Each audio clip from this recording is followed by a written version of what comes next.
வானதி என்ன பண்ணுறாங்க, அடுத்த நாள் நைட்டும் இங்கே ஹோட்டலில் தங்குற நிலைமை அவங்களுக்கு வரத்தான் செய்யுது. அப்படி வந்த சூழ்நிலையில வானதியும் ஹோட்டலுக்கு வந்து தங்கணும்னு முடிவு பண்ணிடுறாங்க. இப்போ இங்கே பாண்டியன்லேருந்து எல்லாரும் அட என்னப்பா வானதி, நீயும் பேக்கை தூக்கிட்டு எங்கள் கூட வந்து கஷ்டப்படணுமா? அதுவும் இந்த இடத்துலலாம் இருக்கிறது சரியாக இருக்காதுமா. முதல்ல நீங்கள் இருந்து கிளம்பு, உங்கள் வீட்டில் இருக்கவங்க பிரச்சனை பண்ணுவாங்கன்னு சொல்ல. எப்படி நான் இருக்க இடம் உங்களுக்கு தெரிஞ்சாதானே அப்படி நீங்கள் வானதி சொல்ல. இல்லைப்பா வானதி, எப்படியும் எல்லாருக்குமே தெரிஞ்சிருக்கும் நாங்கள் இங்கே தான் தங்கியிருக்கோன்னு. அது எப்படி உங்கள் அம்மா அப்பாவுக்கு மட்டும் தெரியாமல் இருக்கும்? ஏ வானதி கிளம்பு அப்படின்னு சொல்ல. இப்போ எதுக்கு என்னை விரட்டிகிட்டே இருக்கேன்? நான் இங்கே என்ன இந்த ரூம்லேயே தங்க போகிறேன்? நிலாவுக்குன்னு தனி ரூம் கொடுத்துருக்கீங்க, அந்த ரூமில் நானும் அவங்க கூட சேர்ந்து தங்கிக்கிறேன் அப்படின்னு வானதி சொல்றாங்க. நிலா எதுவுமே பேசாம ஒன்றும் பேசாம தன் ரூமுக்கு போகவும் செஞ்சிடறாங்க. இங்க இருக்க பாண்டியும், உனக்கு ஒரு தடவை சொன்னா புரியாதா? என்னதான் நீ இப்படி பிரச்சனைக்கு மேல பிரச்சனை இழுத்து விட்டுட்டே இருக்க? ஏற்கனவே எங்களுக்கு வீடு எப்போ கிடைக்கும், அந்த வீட்டுக்கு எப்போ போவோம்னு நாங்களா யோசனை பண்ணிட்டு இருக்கோம். நீ என்னடானா அதை பத்தி கொஞ்சம் கூட யோசிக்காம இப்படி கஷ்டத்துக்கு மேல கஷ்டத்தை கொடுக்குறேன் அப்படின்னு சொல்ல. உங்க கஷ்டத்துல நானும் பங்கெடுக்கணும்னு நினைச்சுக்கிறேன்ப்பா, அதுக்காக தானேப்பா நானும் இங்க வந்திருக்கேன். நீயே என்னை பிரிச்சு பாக்குற, நான் உன்னை கல்யாணம் பண்ணிக்க போறேன், உங்கள் கஷ்டமும் என் கஷ்டம் மாதிரி தான் சொல்ல. உங்கள் கஷ்டம் என் கஷ்டம்னு சொல்லாத, நீங்கள் வந்து இருக்கிறதா எங்களுக்கு பெரிய கஷ்டமே நீங்கள் சோழன்னு சொல்ல. பாண்டி உன் அண்ணனை வாய் மூடிட்டு இருக்க சொல்லு அப்படின்னு இங்கே வானதி சொல்ல. வானதி இங்கேருந்து கிளம்பு வானதி அப்படின்னு பாண்டி கெஞ்சுறாங்க. ஆனால் வானதி கேட்கவே இல்லை. இங்கே பார், நிலா மட்டும் அந்த ரூமில் தனியாக இருப்பாங்க, நான் உங்களுக்கு துணையாக அந்த ரூமில் இருந்துக்கிறேன். நானும் அவங்களும் எப்பெல்லாம் இங்கே பேசணும்னு தோணுதோ அப்போ இங்கே வந்து உங்கள் கூட பேசிக்கிறோம் அப்படின்னு சொல்லிட்டு வானதி சட்டுன்னு அந்த இடத்துக்கு போக, எங்கேருந்துடா பிடிச்சவளன்னு சொல்லிட்டு இங்கே சோழன் திட்டுறாங்க. இங்கே என்னதான் நடக்க போகுதுன்னு தெரியாமல் பாண்டி நிற்கிறாங்க. சரி வாங்கடா, ஆளாளுக்கு ஒரு வேலையை பார்ப்போன்னு சொல்லிட்டு ரூமில் இருக்க வேலைகள் எல்லாத்தையும் பார்க்குறாங்க. களைச்சி போட்டது எல்லாத்தையும் ஒன்று ஒன்றா எடுத்து வைக்கவும் செய்கிறாங்க. இப்போ என்னென்ன பண்ணுறதுன்னு பல்லவன் கேட்க, நம்ம என்ன பண்ணுறது, நம்மளுக்கான ஒரு இடம், நம்ம வீடு நமக்கு கிடைக்கணும். இப்போ தானே அப்பாவும் விஷயத்த சொல்லியிருக்காரு, பத்திரம் இருக்க இடம் எங்கே இருக்குன்னு, உயில் இருக்க இடத்த கண்டுபிடிச்சிடலாம் அப்படின்னு சேரன் சொல்லிட்டு இருக்காங்க. நேராக வானதி நிலாவுடைய ரூமுக்கு போகிறாங்க. வரலாமா அப்படின்னு கேட்டுட்டு போகிறாங்களோ இல்லையோ, ஆனால் உள்ளே சடனாக போயிடுறாங்க. போனதுமே இங்கே வானதியும், நான் இனிமேல் இங்கே தான் இருக்க போகிறேன், நீங்கள் எத்தனை நாள் இங்கே இருக்கீங்களோ அத்தனை நாள் நான் இங்கே தான் இருப்பேன் அப்படின்னு சொல்ல. வானதி சரியா படுதா உங்களுக்கு அப்படின்னு நிலா கேட்குறாங்க. என்னாச்சு, நான் இங்கே இருக்கிறதுல உங்களுக்கு என்ன பிரச்சனை? நான் என்ன உங்கள் வீட்டிலே வந்து தங்கியிருக்கேன்? இல்லை ஹோட்டலில் இருக்க ரூமு, 5 பேர் ஒரே ரூமில் தங்கியிருக்காங்க. நீங்களும் நானும் ஒரே ரூமில் தங்க முடியாதா என்ன அப்படின்னு சொல்லிட்டு இங்கே வானதி சொல்லன். அதுக்காக சொல்லலை வானதி, வீடாக இருந்தாலும் ஹோட்டலாக இருந்தாலும் பிரச்சனை நமக்கு இல்லை, உங்களுக்கு தான் அப்படின்னு சொல்லும்போது, இப்போ என்ன பிரச்சனை வந்துட போகுதுன்னு கேட்குறாங்க எங்கள் வானதியும். இங்கே ஒரு பொண்ணு ஹோட்டலில் வந்து தங்கியிருக்கான்னு 4 பேர் தப்பாக பேச மாட்டாங்களா? உங்கள் அம்மா அப்பாவுக்கு இதனால் எவ்வளோ கஷ்டமாக இருக்குன்னு கொஞ்சம் யோசிச்சு பார்த்தீங்களா? அப்புறம் இங்கே பாண்டியையும் பாண்டி குடும்பத்தையும் பற்றி அவங்க என்ன நினைப்பாங்கன்னு சொல்ல. அதை பற்றியெல்லாம் நீங்கள் ரொம்ப யோசிக்க வேண்டாம். பாண்டியை பற்றி எங்கள் அப்பாவுக்கும் அம்மாவுக்கும் ஒரு நல்ல அபிப்பிராயம் இருக்குது. அதே நேரத்தில் நான் இந்த ஹோட்டலில் வந்து தங்கியிருக்கிறதுனால அவங்களுக்கு என்ன பிரச்சனை? நான் பாண்டியை தானே கல்யாணம் பண்ணிக்க போகிறேன், அதனால் யாரும் எதையும் பற்றி யோசிக்க கூட மாட்டாங்க அப்படின்னு இங்கே வானதி வந்து நிலா கிட்ட சொல்ல. நான் என்ன சொல்ல வரேன்னு கொஞ்சம் யோசிச்சு பாருங்கன்னு சொல்ல. போதும், நீங்களே உங்கள் அம்மா அப்பாவை பற்றி யோசிக்காம தானே வீட்டை விட்டு ஓடி வந்தீங்க, விருப்பமே இல்லாமல் ஒரு பொய்யான கல்யாணத்தை பண்ணிட்டு இப்போ இந்த இடத்துல வந்து உட்காந்துருக்கீங்க.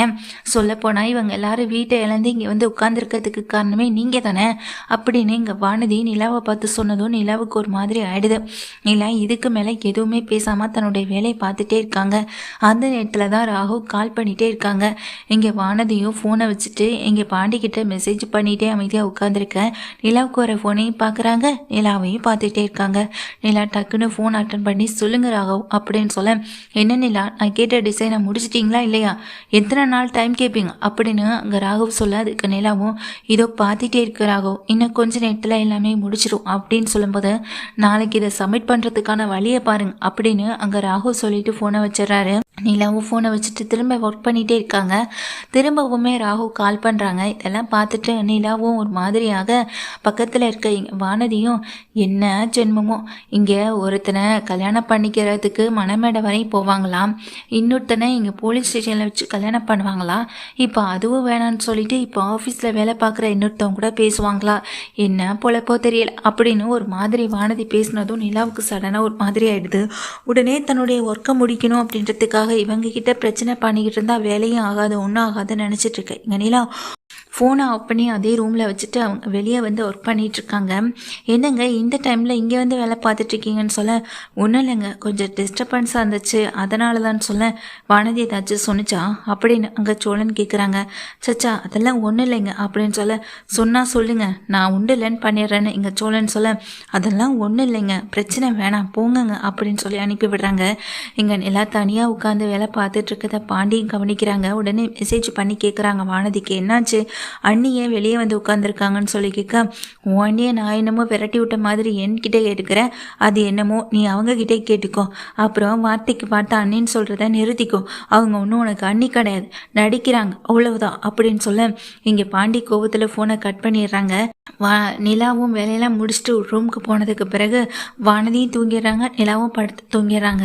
அடுத்த நாள் காலையிலையும் இங்கே ஹோட்டலுக்கு முன்னாடி அவங்க அம்மா அப்பா தான் வந்து நிற்கிறாங்க. வானதியுடைய அம்மாவும் அப்பாவும் வானதியை பிடிச்சு போட்டு அடிக்கவும் செய்கிறாங்க.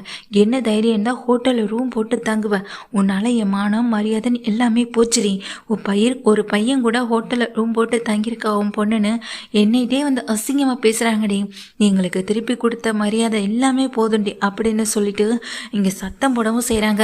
பாண்டி அவங்க ஃபேமிலி எல்லாமே வந்து நிற்க, உங்களுக்கே ஒரு நியாயம் இருக்கா, ஒரு பொண்ணு நைட்டு கிளம்பி இங்கே வந்துட்டானா நீங்களும் அவளை இங்கேயே தங்க வச்சிருவீங்களா, வீட்டுக்கு அனுப்ப மாட்டீங்களான்னு சொல்லிட்டு அவங்க அம்மா திட்ட, நாங்கள் எவ்வளோ தடவை சொல்லி பார்த்தோமா, ஆனால் அந்த பிள்ளை தான் கேட்கவே மாட்டேதுன்னு சேரன்னு சொல்ல, அதை கேட்டுட்டு வானதியும் நின்றுட்டுருக்காங்க. உடனே நிலா சொல்கிறாங்க, வானதி என்னையை பார்க்குறதுக்காக தான் வந்தாங்க அப்படின்னு சொல்ல, உன்னை பார்க்கவா அப்படின்னு கேட்க, ஆமாம் வானதி என்ன பார்க்க தான் வந்தாங்க, நானும் அவங்களும் தான் அங்கே ரொம்ப நேரம் பேசிகிட்டு இருந்ததுனால டைம் ஆகிடுச்சு, அதனால தான் என்னால் வானதியை திருப்பி அனுப்பி வைக்க முடியல, தப்பாக இருந்தால் மன்னிச்சுக்கோங்க அப்படின்னு நிலா சொல்லும்போது, என்னம்மா நீயும் ஒரு பொண்ணு தானே அப்படின்னு அங்கே அவங்க அம்மா திட்டுறாங்க.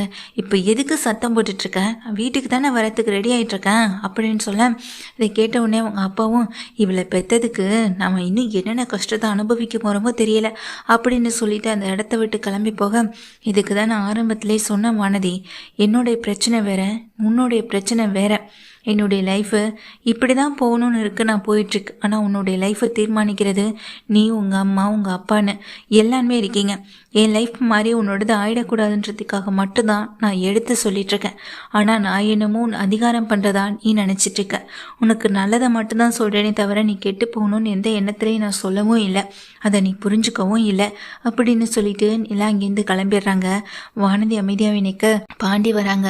உங்கள் அம்மா அப்பா சொல்லிட்டு போனதை பார்த்தல, நீ இருக்கிற இடம் கஷ்டமாக தான் இருக்கும்னு சொல்லிட்டு போகிறாங்க, அப்படி தான் நீயும் வச்சுக்கிற வானதி, உன்னை சுற்றி இருக்கவங்க உன் கூட இருக்கவங்க எல்லாரையும் சந்தோஷமாக வச்சுக்க பழகு, அப்போ தான் உன்னையும் மற்றவங்களுக்கு பிடிக்கும்.